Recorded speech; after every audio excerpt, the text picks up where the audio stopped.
Hi friends, कसे आहात सगळे? मी हे जयश्री आणि हा एक्झाम्स या यूट्यूब चॅनलवर तुमचं पुन्हा एकदा खूप खूप मनापासून स्वागत.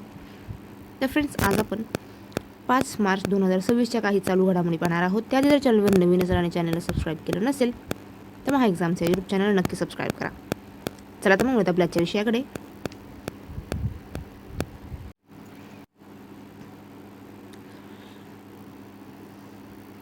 तर दुर्मिळ आजार दिन दरवर्षी फेब्रुवारी महिन्याच्या शेवटच्या दिवशी 28 फेब्रुवारी किंवा 29 फेब्रुवारी रोजी जागतिक स्तरावर साजरा केला जातो.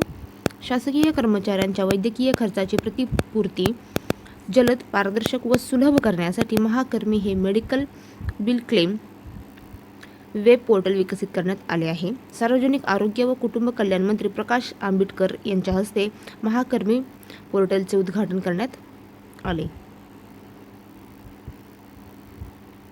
पुढे पाहूया.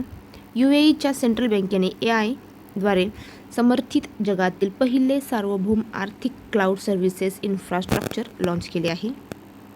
राजस्थानच्या लोकप्रिय हिल स्टेशन माउंट अबूचे नाव बदलून अबुराज करण्यात आलेले आहे.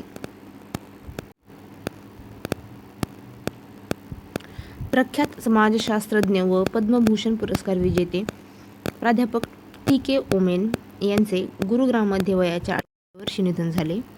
गुंज 2026 हा युवा महोत्सव जम्मू आणि काश्मीर या ठिकाणी आयोजित करण्यात आला होता. गुजरात राज्यातील धोलेरा येथे जगातील सर्वात मोठी अर्धवाहक स्वच्छ खोली कार्यान्वित करण्यात आली आहे.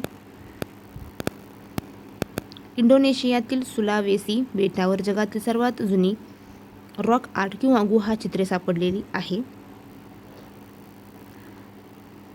दरवर्षी 1 मार्च रोजी जागतिक नागरी संरक्षण दिन साजरा केला जातो. जागतिक नागरी संरक्षण दिनाची थीम लचिले आणि टिकाऊ भविष्यासाठी पर्यावरणीय जोखीम व्यवस्थापित करणे ही आहे.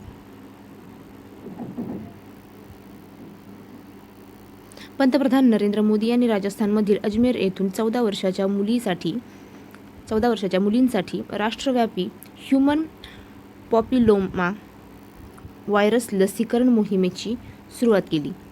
नीती आयोगाच्या अंतर्गत अटल इनोव्हेशन मिशनने त्रिपुरा राज्यामध्ये भारताचे पहिले स्टेट इनोव्हेशन मिशन अधिकृतपणे सुरू केलेले आहे.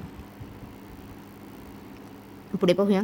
अमेरिकेने इस्रायलसोबत मिळून इराणवर केलेल्या संयुक्त लष्करी हल्ल्याला ऑपरेशन एपिल फ्युरी असे नाव दिलेले आहे. इराण विरुद्धच्या संयुक्त मोहिमेत सहभागी होताना इस्रायलने आपल्या लष्करी कारवाईला ऑपरेशन लायन्स रोअर असे नाव दिलेले आहे.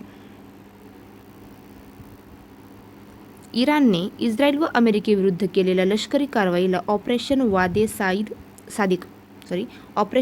सादिक 3 असे नाव दिले आहे. खत्म-ए-तुफान हे नाव फक्त प्रचारात्मक दिलेले आहे. पुढे पाहूया.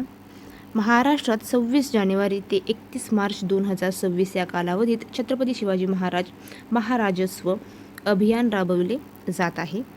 फेब्रुवारी 2026 मध्ये भारताने बोत्स्वाना देशातून 9 चित्ते भारतात आणले आहे. भारताच्या INS अंजदीप या जहाजाला डॉल्फिन हंटर हे टोपण नाव देण्यात आलेले आहे. फेब्रुवारी 2026 मध्ये गिचक नकाना नावाची माशाची नवीन प्रजाती आसाम राज्यात एका विहिरीत सापडलेली आहे. पुढे पाहूया. दरवर्षी जागतिक वन्यजीव दिवस 3 मार्च रोजी साजरा केला जातो. तर फ्रेंड्स, थांबूया इथेच. भेटूया पुढच्या व्हिडिओमध्ये. जय हिंद.